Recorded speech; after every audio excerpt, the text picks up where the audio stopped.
Colossians chapter 3, 23.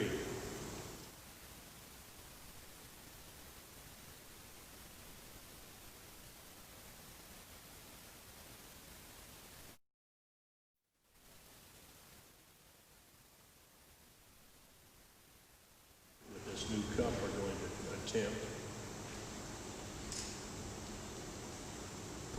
Okay? Colossians 3:23. Whatever you do, do it heartily as unto the Lord. Whatever you do it heartily as unto the Lord. And the concept of that little verse is to see God in everything we do. In everything in our experience throughout the day, we need to pause and see God. So no matter what you're doing, thinking, driving, speaking, conversing with others, meditating, we need to do heartily as unto the Lord. Our jobs, our life. Now, so how much of God's love can you see in your life? How much of God's love can you see in your life in any given day? To say nothing about reflection. So how much of God's love can you prove? Can you give a testimony? Look what God did in my life. And so many times we just take it for granted and don't realize, or we realize that God did this, but we need to tell others about it. And often they don't hear it. They don't receive that. For example, I was speaking to a social worker from hospice. She contacted me this week. I used to work with, and we went through, listened to all the gossip and rumors and the discouragement that she was experiencing. And so at the end, I brought up this new understanding, this touch that God's given me. And she said, after I finished, I made it brief. She said, well, maybe it's just because, you retired, you resigned from hospice, and that tension's gone, and maybe that's what it is. No, it's love of God. And people, as Christians, we experience that regularly.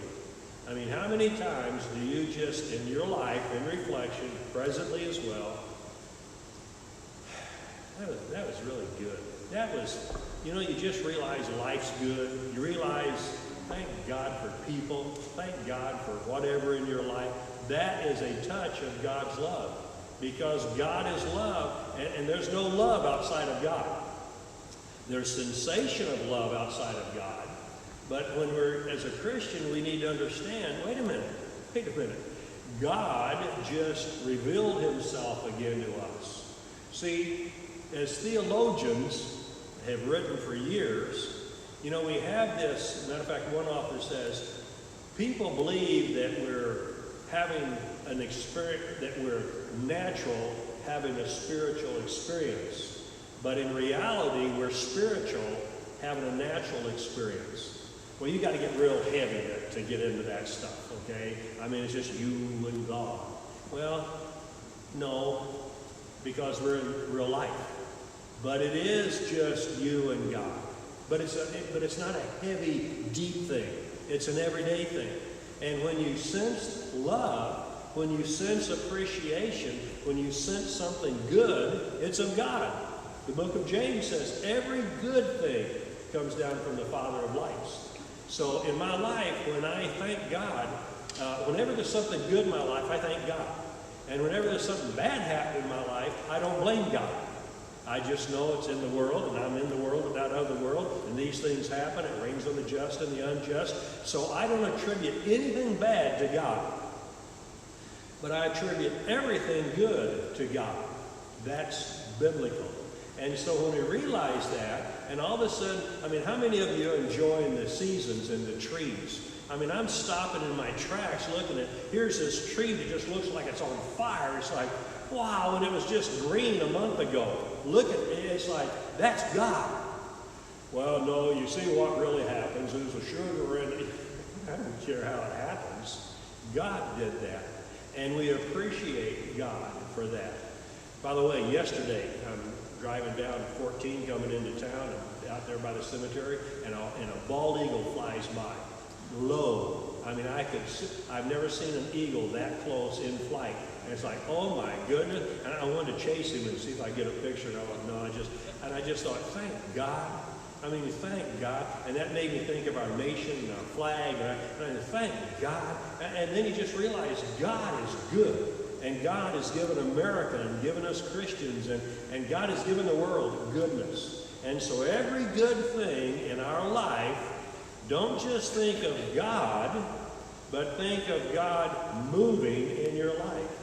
You see how that brings us back to the love of God in everything that we do? So whatever you do, heartily, as unto the Lord. So as you're thinking, think of God's love in your life. Now, the answer to every question in your life is, how much do you love God? Now, people have been asking me questions about that. If you have a question this morning, feel free to ask it. Well, what do you mean by that? Every question, every answer to questions in your life is, how much do you love God? For every question, go to God first and say, God, I need an answer. Now, I know how to think naturally.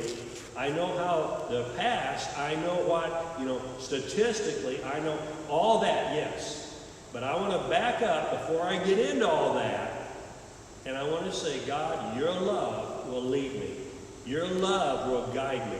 Your love has the answer. Your love has the best for me. Now, I can do it on my own and then ask God to bless, and he'll say, well, okay, It's like, who's going to win the presidency? And we say, well, we all know who's going to win the presidency, okay? It's whoever God chooses. Now, it's not, now catch this, it's not necessarily who God wants, but it's who you people want that, you get that. He said that to the children of Israel. You don't want a king. Oh, yes, we do. We want to be like everybody else. He says they're going to tax you. They're going to take your children. They're going to send your men to war. It's going to be a murder. No. We want to be like everybody else. Well, what have we ended up with for selection for presidents? Maybe God didn't want any of that. Who knows? But I know that we can say God will still be in control no matter who ends up in the presidency. So we back up and we say, who are you going to vote for? Well, I can't vote for any one of those men, but I do vote conservative, and I'll always vote for the Conservative Party. I don't want to get into all that, but I'll say, God, it doesn't matter who I vote for. Not really, because God's going to do his own thing. And so we can thank God ahead of time that he uses the good, the bad, the ugly, politically, the good, the bad, the other, historically, the good, the bad, the other, religiously, theologically, you name it. But God is still in control. And so we say, the answer to every question in your life, how much do you love God? How much are you going to seek God for that answer? Before you jump in with both feet. Before. Or maybe you've already jumped and now you need an answer. And so, how much do you love God? God, show me how to think, show me what decisions to make, show me how to respond. So, now the experiences of all biblical characters were because of God's love for them. God, now really catch this one. God was the issue, not the experience. Okay, Old Testament, New Testament, church history, mankind. God is the issue, not the experience. And so we look, and I was raised Old Testament, New Testament, it's data, it's law, it's this. Look at it as, wait a minute, that's not the issue. The stories aren't the issue. The truths of the story are the issues that God created. So let's back up. God is the issue for every biblical story, for every biblical verse there is. So you can't say, well, I agree with this and disagree with that. No, it doesn't matter. That's why the church is all splintered. It doesn't matter. God, in his omniscient, his all-knowing, his all-present, his love says, I'm working with you, I'm working with this man, I'm working with this group, I'm leading them this way because he loved them. And so we look at every biblical issue, God was the issue that created the experience. So in your life, let's reflect. A lot of people don't know how to reflect and get back to God. Now, hopefully most of us know how to attribute everything in our life to God. We can give it to God. But when we do that and we realize that God was the issue that created the experience, see, it's easy to look at the gift and not the giver. It's easy to look at the experience and not the creator. So in your life, think of the different experiences, good, bad, indifferent, and look at the creator. Where was he? And what was your relationship with him or understanding with him at the time? And you look back, and so many times we can look back and say, thank God. I mean, we can look back if you want to. Everybody here can do that.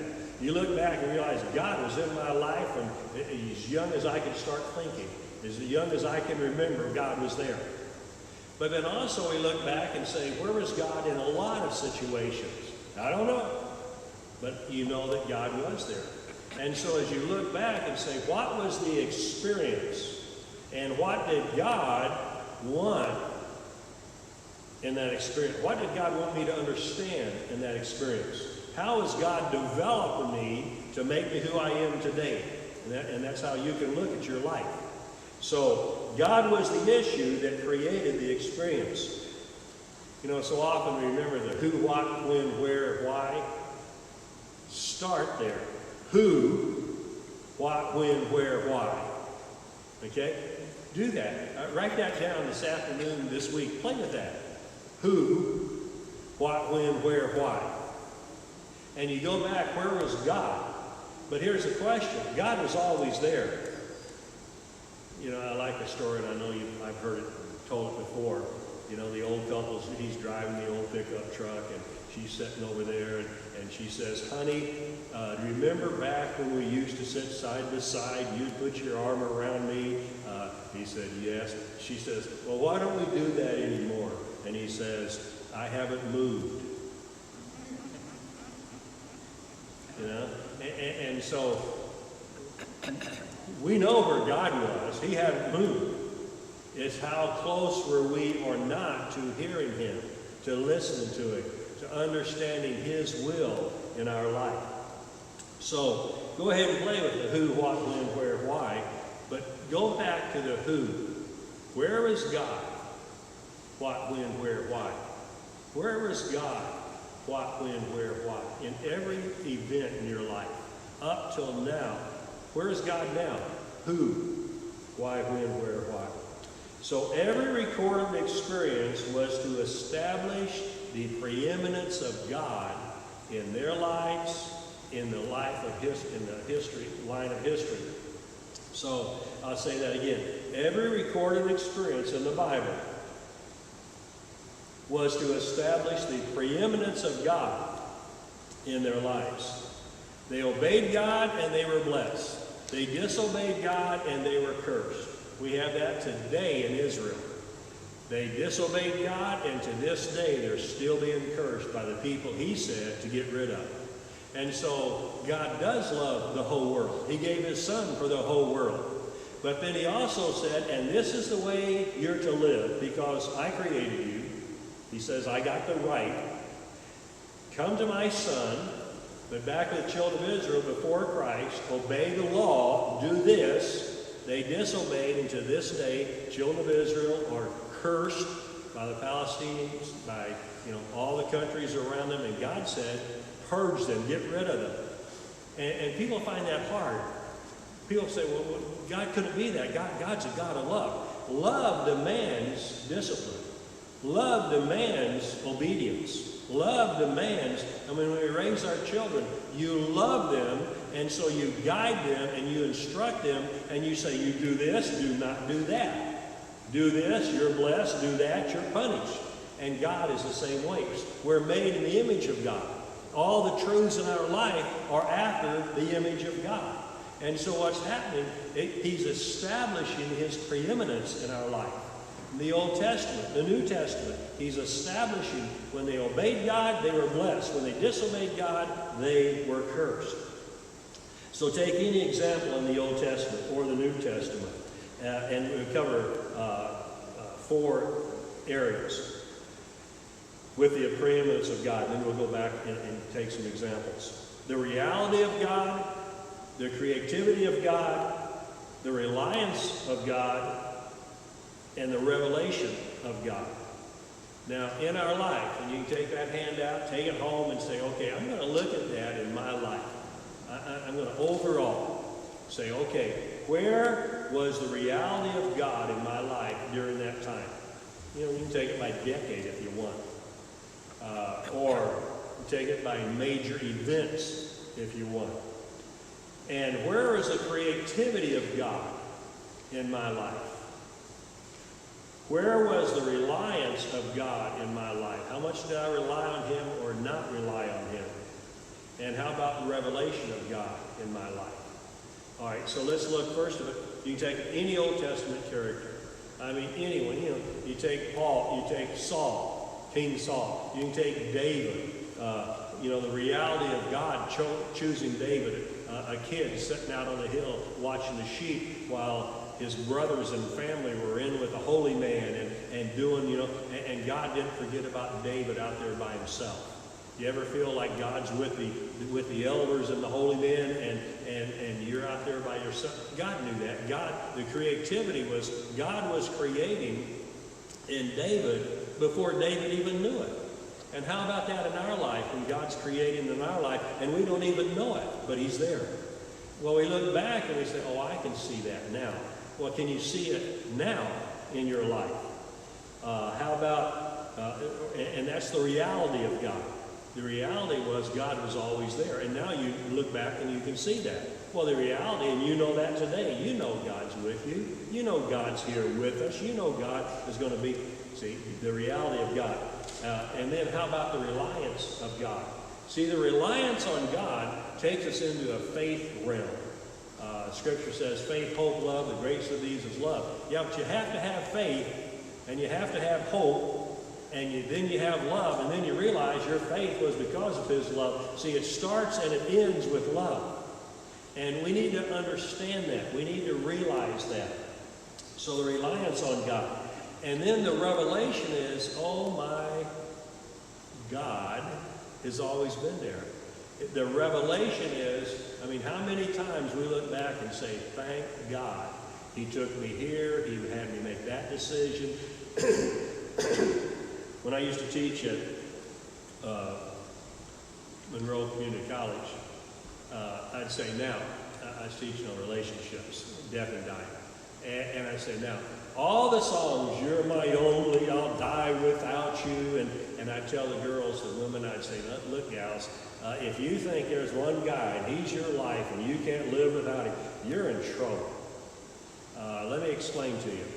You're coming to MCC, and most of you are coming for 2 years and then going to a 4-year. Whatever school you go to, there's the ultimate love of your life there. So if you go to RIT, or if you go to Buffalo, or you go to Boston, or you go, whatever school, you go, wow, I found the love of my life. Well, that's because you went to that school. You go to another school, you'll find another love of your life. Because there's only like 8 personalities and a sub-personality, so you multiply all that. But there's only so many types of people. Okay, now careful, don't take me out and stone me yet, okay? You didn't marry the only love of your life. Thank God you have the love of your life if you do. But he or she was not the only. There's thousands out there because there's only so many personalities. It just so happened that you chose that college and you met that person and God blessed you. Okay, now, what if you had chosen a different college? Okay, now follow this. Do you need to pray to God what college you should attend? Because maybe He does have somebody at that college, or maybe not. It's this college over here, but you missed that opportunity. Now, you'll never know that. But see, God will work with us wherever we are.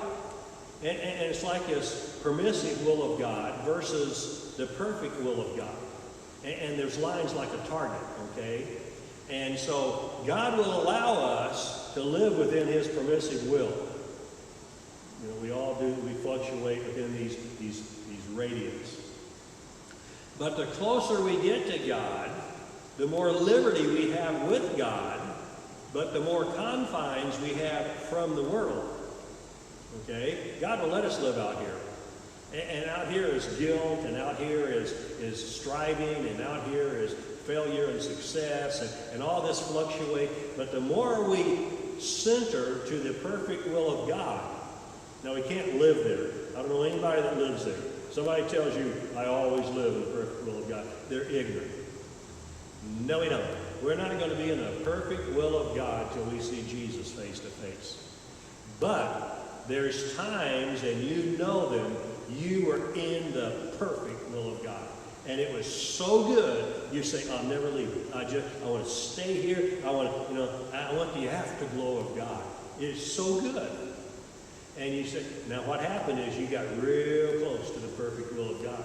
But we know we're not the perfect will of God, or we'd be doing exactly everything Jesus did. I mean, think about that. And so what happens, we fluctuate close to the will of God and closer to the will of God. And every time we do, we know we've done right. There's just a sensation, I'm with God. How about when you hear God? And I know all of you hear God, and at different times it's like, whoa. It's like, what's happening? You don't know. It's beyond experience. See, you're experiencing something beyond reality. The supernatural is coming and speaking to you, and that's like, whoa. And it's so good, you want it again. Well, maybe it takes another week or a month or 6 months, and whoop, there it is again. And you say, God, I want to live there. I want to live where I hear God, where I hear you. Then as you think about what he said, it just kind of unfolds. The wisdom of God he can say something so short and mean so much. And so how about the perfect will of God? So in this understanding of reality, creativity, reliance, revelation, you look in the Old Testament, everybody you see there,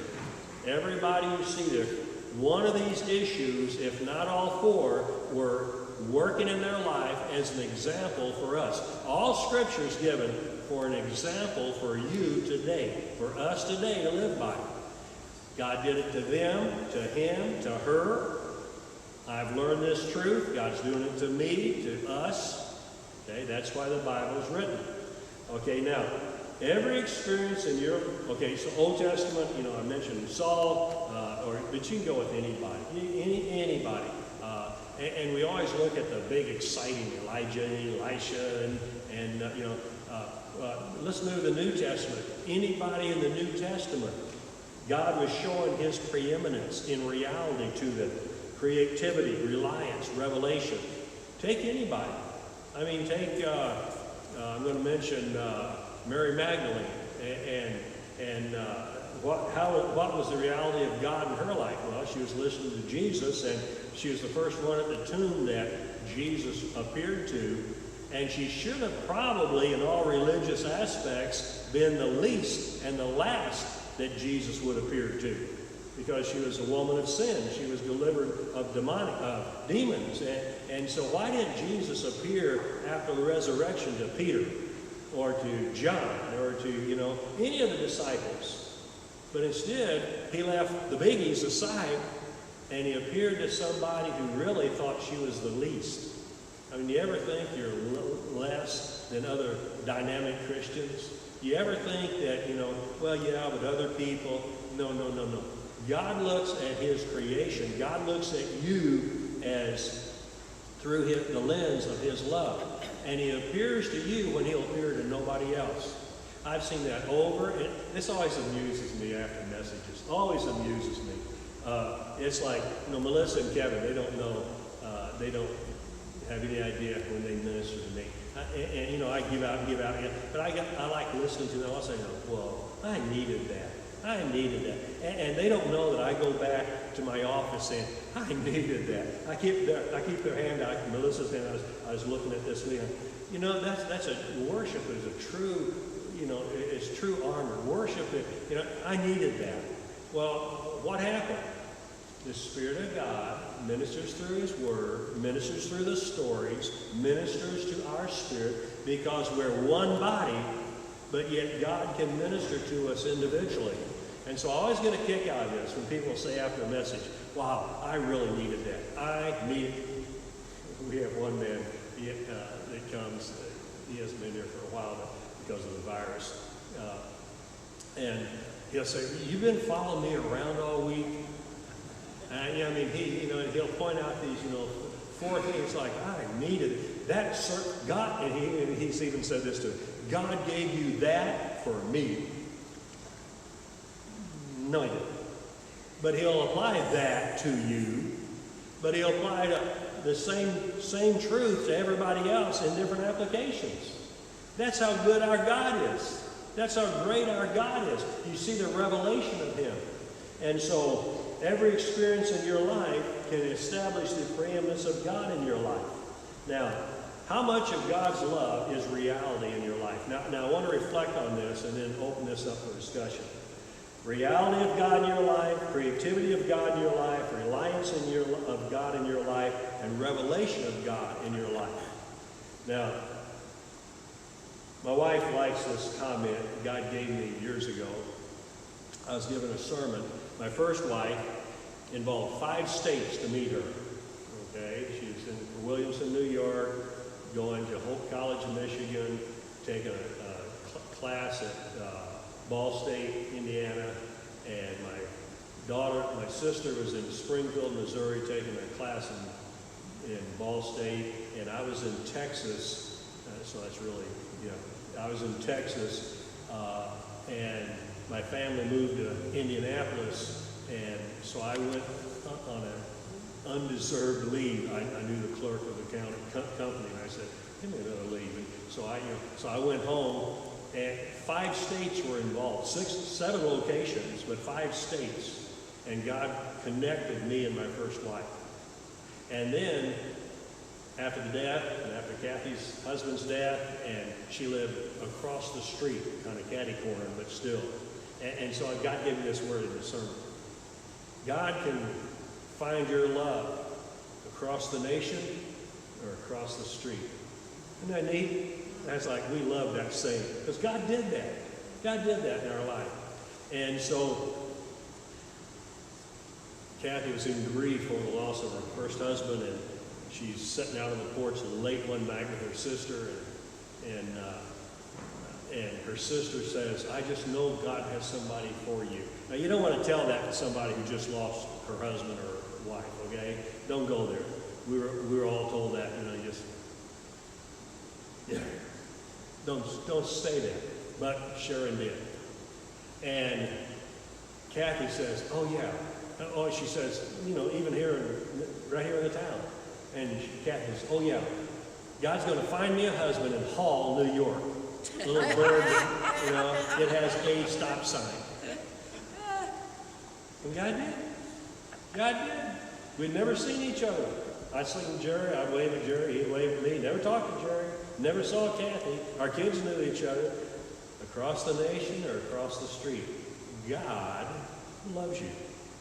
God knows what you need. God can meet all of your needs. Why does He do that? Because God is love. When you think God, you need to think love. And when you think love, you need to think a verb. You need to think creation. God cannot help but creating. That's who God is. Love always creates. And so we love, but then we love. Okay? We have this bottom line of love, but to really love, we have to show love to each other. We have to reach out to each other. We have to receive from each other. Otherwise, we're ignoring the creativity of God and His love. Because, see, what He creates within the church body, why He makes a family, is so a lot of reasons. So we can learn to what? Like each other. So we can learn to what? Get this now. Trust each other. See, we don't trust. Separation creates suspicion. Unity creates trust. And so what happens, like when we have an event at church? Well, how about right now, Sunday? When you leave, you'll feel closer to each other than people that were not here. Even those people that are listening. Now, they'll feel closer than the people that weren't listening. But you see what God's doing? He's drawing. You got to be together to be one. It happens physically, but it happens psychologically, and it certainly happens spiritually. And so that's why God says, don't ignore, don't not attend church. He says, don't forsake the assembly like the manner of some, because he's building us as a body. And so what happens when we're together and we learn to trust each other and we learn to listen to each other to hear what, and so what's your gift that God's given you? God's given you a gift for this local church. And so as you function in that gift, you're more satisfied. You minister to others. Others realize, oh, I see your gift. Oh, I see your sensitivity. Oh, I see, and what is that? That's the body building together. And so that is what? The reality of God, the creativity of God, the reliance on God, and the revelation of God. And so this morning in our lives, where are we as a body? Where are you as part of this body? And how much reality are you? How much creativity can God use and has used you for the body? How much reliance is the body on you, or you on the body? And what's the revelation of the body of Jesus Christ? We're going to take communion today, and what's the revelation of Christ in communion? Forgiveness and acceptance. And why does he do that? Because we're to forgive and accept. No ifs, ands, buts about it. Those that obey are blessed. Those that disobey lose the blessing, or even a cursing. So when we take communion today, we need to again realize, wait a minute, here's God in reality. He's telling us to take communion and think about the body of Jesus Christ. Here's the creativity of God. It is that he's creating his goodness in you, because what do? And hopefully every one of us do this, because the scripture tells us to. We pray for forgiveness before we take that communion. We pray for forgiveness. Why? Because we want to be forgiven of everything. And then we know we are forgiven, and so we're relying on God. That's the reliance of God. And the revelation of God is that you're the body of Jesus Christ. We're the family church. We're the local church. And so all of this comes together to show the preeminence of God in our lives. Okay, what about, now, by the way, take those four, take them home, play with them today, this week. Play with them and say, where's God showing? See, because God can emphasize one over the other. He can't just give you the whole pie at one time. You know how you eat an elephant? One bite at a time. How do you eat a pie? One bite at a time. Well, how do you take the truths of God? One bite at a time. Okay? And so where's God working the reality in your life? Today, now in your life. How about the creativity of God? What's God creating in your life? Where's he leading you, guiding you? How much reliance of God? How much, do you have situations where, hey, I'm relying on God and this is who I am. I'm very comfortable with it. But I think he's starting to stretch me. I think I'm starting to understand I need to rely on him a little bit more. Why? Because the revelation of God is occurring, is happening. So God is a God of now, and he's building us for the future. And I'm going to be talking about that in today's message. Okay, any questions on those four or comments?